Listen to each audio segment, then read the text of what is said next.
Hello, this is Hound4004. Minecraft Snapshot 21w13a has released today. This is a smaller version, but it added the goat and a light block and some other tweaks and changes. I will go over all that is new in this Minecraft Snapshot, so let's get started. So the goat is a brand new mob, and it actually already spawns naturally in our old mountain generation. Its spawn egg looks like this, and you can spawn as many as you want. Now, wheat does attract the goats, and you can breed them. Unlike the current Bedrock edition, they always only give you one goat instead of multiple. Also, the goats can be used as another milk source. You can milk the goats. That is pretty much how the goats work currently, but they can jump, and they are definitely fun to play around with. But that's pretty much all we have for the goats right now. The next thing is a brand new light block. This is a light block that is not found in the creative inventory. You have to get it much like how you might get barrier blocks. So you want to do /give your username Minecraft light, and that should give you an item that looks like this. This light can be placed, and you get to see it. The more times you click on it, the brighter the light gets, and after you hold it outside of your hand for a while, it will disappear. So this works much to how a barrier block does, but it's not a barrier block, it's just like an invisible light source.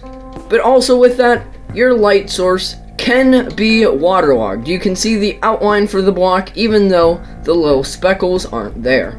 So the next thing is a brand new accessibility option. So we click escape and we want more options in accessibility settings. There is a brand new one right here. So you know how when you load, the Mojang logo loads. It loads red. Well, this, when you turn it on, you can see that is now black instead of having the red backdrop.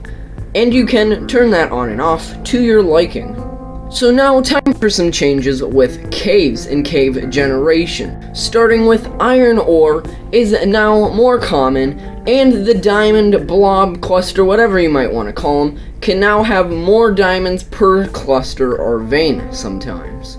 Also now there is dripstone blobs. Here what you are looking at is not the dripstone cave, but this is a normal world. You can now get some dripstone blobs. These act exactly like dripstone caves, but they're not dripstone caves. They are only a small segment in caves. Also, pillars in the caves are sometimes now not as narrow, so you get some of these long, thicker pillars underground. And now, this is not biome dependent in any underwater water sources, aquifers, whatever they may be. Axolotls and glow squids now spawn in underground. And while on the topic of axolotls now have a 2-minute cooldown when hunting mobs. And when they're hunting mobs, they now prioritize hostile mobs before friendly mobs. Now that pretty much wraps it up for underground stuff. Some other changes though are bees now follow both types of the flowering azalea, rather if that's leaves or just the flowering azalea itself. And now for some trade changes. The mason will now sell you 4 dripstone blocks for usually 1 emerald, and wandering traders can now sell pointed dripstone, rooted dirts, and moss blocks, all for 2 emeralds. And moss blocks can be found in shipwreck chests, and glowberries can be found in mineshaft chests.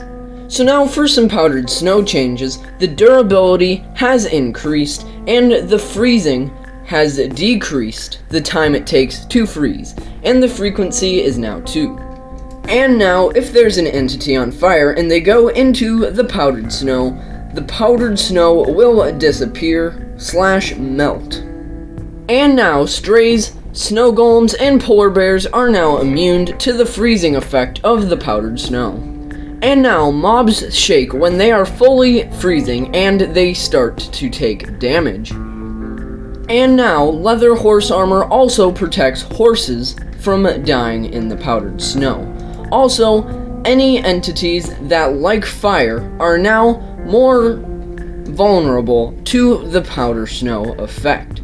And now that brings us to some technical changes. They added a metric cube of light, and unused parts of code are no longer removed. And that now brings us to a crap ton of bugs.